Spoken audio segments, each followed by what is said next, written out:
যে ফুলটি মাঠে ফোটে সূর্যের মতো উজ্জ্বল হয়ে সেই সূর্যমুখী ফুল থেকে পাওয়া যায় সোনালী সুগন্ধি আর পুষ্টিকর খাবার তেল। চীনের, ভারতের এমনকি ইউরোপের বিস্তীর্ণ মাঠ জুড়ে চাষ করা হয় এই ফুল।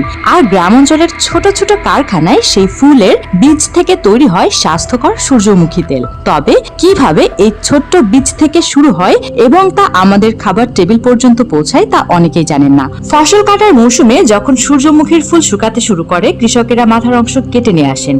এই অংশ শুকিয়ে গেলে ভেতর থেকে লালচে সূর্যমুখীর বীজ বের হয়। তেলের মান ঠিক রাখতে বীজগুলোকে ধুলোবালি ও খোসার অংশ থেকে আলাদা করা হয়। তারপর রোদে বা মেশিনে ভালোভাবে শুকানো হয় যাতে আর্দ্রতা না থাকে। বীজগুলো হালকা ভেজে নেওয়া হয়, এতে স্বাদ ও গন্ধ বাড়ে এবং তেল বের করা সহজ হয়। ভাজা বীজ শক্ত মেশিনে চাপ দিয়ে বা ঠান্ডা প্রেসিং মেশিনে চেপে ধীরে ধীরে বের করা হয় খাঁটি তেল। আধুনিক জায়গায় হাইড্রোলিক প্রেস ব্যবহার করা হয়, তবে গ্রামাঞ্চলে এখনো কাঠের খানি বা স্ক্রু প্রেস মেশিনেও দেখা যায়। ছেঁকে নেওয়া তেলের ভেতরে থাকা খোসা বা বীজের অবশিষ্ট অংশ ফিল্টারের মাধ্যমে আলাদা করা হয়। তেলের মান যেন ঠিক থাকে তাই এই ধাপকে বেশি গুরুত্ব সহকারে করা হয়। একবার নয়, কয়েকবার ছেঁকে নেওয়া হয় যাতে তেল স্বচ্ছ ও ঝকঝকে হয়। সবশেষে খাঁটি সূর্যমুখী তেল বড় ট্যাঙ্কে জমা করা হয়। তারপর সেই তেল ভরা হয় বোতলে। পরবর্তীতে বোতল বিভিন্ন সুপার শপ বা বাজারে পাঠানো হয়।